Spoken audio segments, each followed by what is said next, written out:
In early 1954 we moved again, back up the hill to Treeve Moor, almost the last house before Land's End, on the right this time. A wonderful big old granite house with barn and a small plot of land, rented from a lovely couple, Bod and Dick Trenary. Bod was actually Mrs. E. Trenary, who taught at Sennin School for many years. She'd left before I started there. And it's good to report the house is still in the family. There was no electricity, so John set about teaching himself how to make a wind-powered generator. And there was certainly plenty of that natural resource at Land's End. In the winter storms, the wind moaned and howled around the house like a crazed wild animal, searching out crevices and cracks.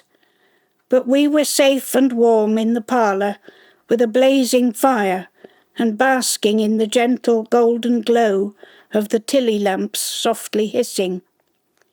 The eerie sound of that wind still makes me feel safe and comforted today.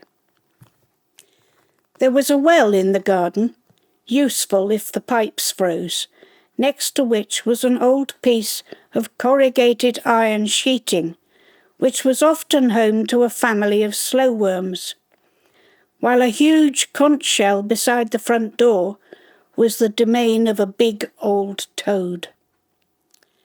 There was a cold scullery to the left of the front door, with a large marble slab for preparing fish, and a zinc-screened meat safe, and in the kitchen on the right was an original Cornish range.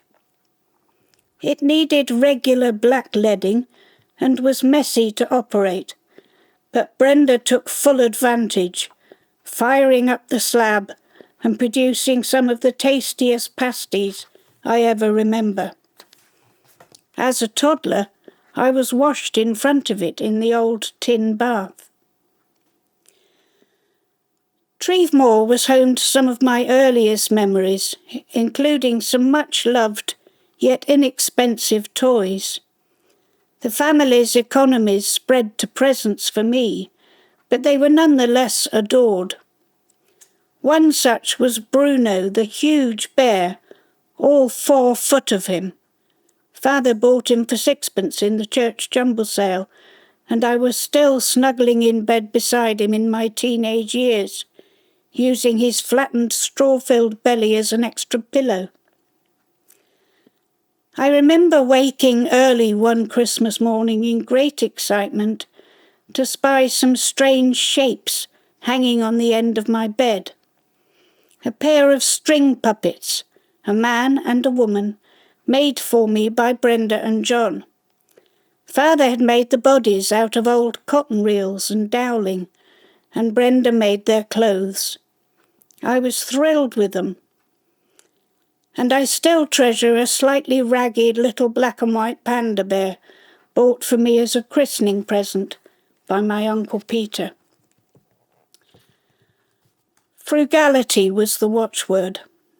There were various money-making schemes attempted. For a few years, Brenda and John took in Royal Marine Commandos, stationed at Land's End for cliff-climbing exercises. I remember Happy Days and Chalky White were regulars, and one of them, Dan Allen, bet Brenda she couldn't make a pasty so big that he wouldn't be able to finish it. She could barely fit it in the slab, but she won. The commandos were also very amenable to helping out with the preparations on November the 5th, building a huge bonfire for us, as well as supplying some very spectacular and unorthodox rockets, illegally, of course. I was very popular among my friends on bonfire night that year. Another scheme which ultimately failed dismally was keeping geese. It had been suggested as a great ruse.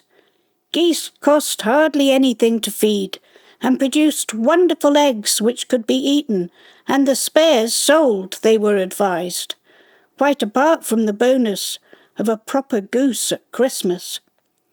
So Brenda and John eagerly acquired a small gaggle of around half a dozen.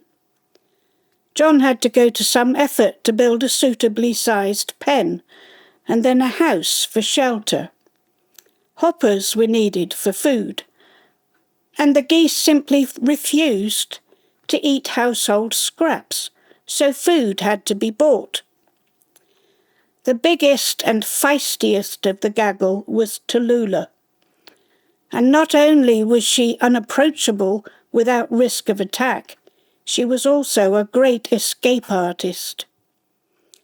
No matter how high John raised the fence, she sometimes, somehow, managed to fly over it and had to be chased and caught. In the end, a howling storm one night brought the pen down, and the geese fled, never to be seen again. Not even a goose for Christmas that year.